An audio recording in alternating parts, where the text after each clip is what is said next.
दोस्तों, आज मैं अपने एक जीवन की सच्ची घटना के माध्यम से एक मैसेज देना चाहूँगा सभी ऑडियंस को जो इसको सुन रहे हैं। मैं जयपुर के पास में एक गाँव है हमारा, माधोराजपुरा। मैं वहाँ का ओरिजिनल रहने वाला है। तो पहले के ज़माने पहले ऐसा होता था ना कि शुरू में मदर दादी के पास रहती थी, फादर जयपुर में रहते थे और हम वहाँ पे स्कूल में पढ़ते थे। पहली से चौथी क्लास तक हम गांव में पढ़े थे। तो दोस्तों, मैं आपको एक घटना बताता हूँ कि आपको पता है कि फसल जब कटती है तो मेरी जो ग्रैंड माँ, जो दादी थी, तो वो जब तक फसल कट करके और वो उसको ठिकाने पे नहीं लगे, बिक नहीं जाए, जितनी रखना है, जिसको देना है हिस्से का दे दुआ करके, तब तक वो खेत पे ही रहती थी। तो हम लोग बीइंग जैन रात को खाना नहीं खाते। तो मेरी जो दादी जो थी, मेरी मदर जो थी, मदर जो ड्यूटी लगाती थी, कभी मेरे भाई की बड़े की या कभी मेरी, कि जो रात होने वाली है दादी को खाना दे के आ जाओ। तो हमने कभी मैं जाता था, कभी मेरा बड़ा भाई जाता था। एक बार वो जो करीब 1.5-2 किलोमीटर का रास्ता होगा, वो जो रास्ता है, कच्चे रास्ते होते थे गाँव के अंदर। उस ज़माने के अंदर दोनों तरफ छोटे छोटे पेड़ होते हैं और कच्चे रास्ते बने हुए होते हैं। और रास्ते में बीच में एक छतरियाँ आती है, जो जिनकी कभी कई राजपूत की डेथ होती है तो वो छतरी बना देते हैं उसकी याद के अंदर। वहाँ बरगद के पेड़ और पीपल के पेड़ बने हुए हैं वहाँ उस जगह पे। उस छतरी के पास में से रास्ता निकलता था। तो जब लोगों को ये बचपन में सबने कहानियाँ सुनी होगी, भूत है, प्रेत है, उल्टे पाँव है, घुंघरू की आवाज़ आती है उस पेड़ और छतरियों के पास में कि यहाँ भूत आते हैं। तो दादी ये कहा करती थी, जब बेटे रात हो जाए खाना दे करके मुझे तू जाए घर पे, तो रात हो जाए तो रुक जाया कर, उस जो डरावनी वाली जगह है वहाँ रुक जा। और वहाँ से तब निकल किसी के साथ में कोई गांव का सीनियर आदमी जो साइकिल या रिक्शा गाड़ी, या उस रिक्शा तो होता नहीं था, वो बैलगाड़ी, तो वो लेके आएगा, उसके साथ बैठ के चल जाए। कोई काका चाचा जिसे बोलते हैं गांव के जो होते हैं बुजुर्ग लोग या अच्छे जवान लोग, उनके साथ में बैठ के निकल जाना। वो डर वाली जगह पे अकेले मत जाना, नहीं डर जाएगा क्या फ़ायदा।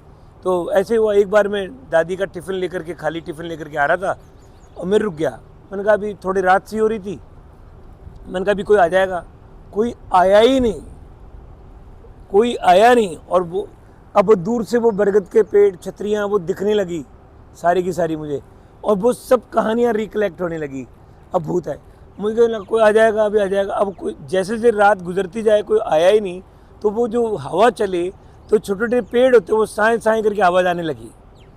लेकिन अब मैं सोचा कि अब मैं तो ना, मेरी परिस्थिति, जो बच्चा 3rd और 4th में पढ़ता हो, शायद 3rd में पढ़ता था, उसकी क्या स्थिति होगी मन में कि न तो मैं जी सकता हूँ, न मैं मर पा रहा हूँ, न मैं चल पा रहा हूँ, न मुझे पता ही नहीं है कि क्या होगा, भूत कब आएंगे खाएंगे। तो मैं अंदर इतनी फाइट चल रही थी, डर वर सब कुछ। तो उस बच्चे के दिमाग में क्या चल रहा था कि अब कोई नहीं आएगा तो वश से वश क्या, मैं प्रति समय मर रहा हूँ।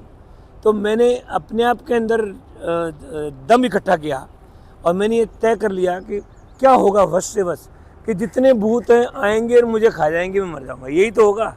तो वो पहले तो मौत को गले लगाओ, जिससे कि चिंता खत्म हो हर समय मरने की।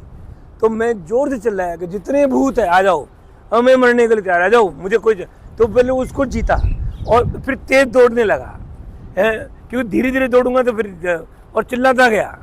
और इतना तेज दौड़ा, मेरे ख्याल में इंटरनेशनल धावक भी नहीं दौड़ता होगा, इतना तेज दौड़ा। जब तेज दौड़ते दौड़ते गांव आ गया, घर के पास में आ गया, तो भूत का तो कोई मतलब ही नहीं था। तो मैं उस वक्त बिल्कुल रिलैक्स था, मैं आराम से आ गया, मतलब पहुंच गया। तो the message of this story is, आप जब धीरे धीरे काम करोगे जीवन के अंदर, धीरे धीरे काम करोगे, तो आप ये मान के चलो आपको नेगेटिव फोर्सेस आपको आकर के जकड़ लेगी। आप इतनी तेज़ी से काम करो कि आपको फुर्सत ही नहीं मिले, और जब आप पहुंचो तो आप सफल नहीं, आपके पीछे भी कई लोग सफल होंगे। ये पॉसिबल है, क्योंकि ये नेगेटिव फोर्सेस है ना, धीरे धीरे हम सोचेंगे, क्योंकि हमारा इनबिल्ट जो बचपन से नेगेटिव नेगेटिव नेगेटिव बहुत है। तो अगर आपको उसे जीतना है तो increase your action, full swing में एक्शन। आपको फुर्सत ही नहीं मिले तो आप एक दिन विजेता हो जाओगे, कोई रोक नहीं पाएगा। Thank you very much.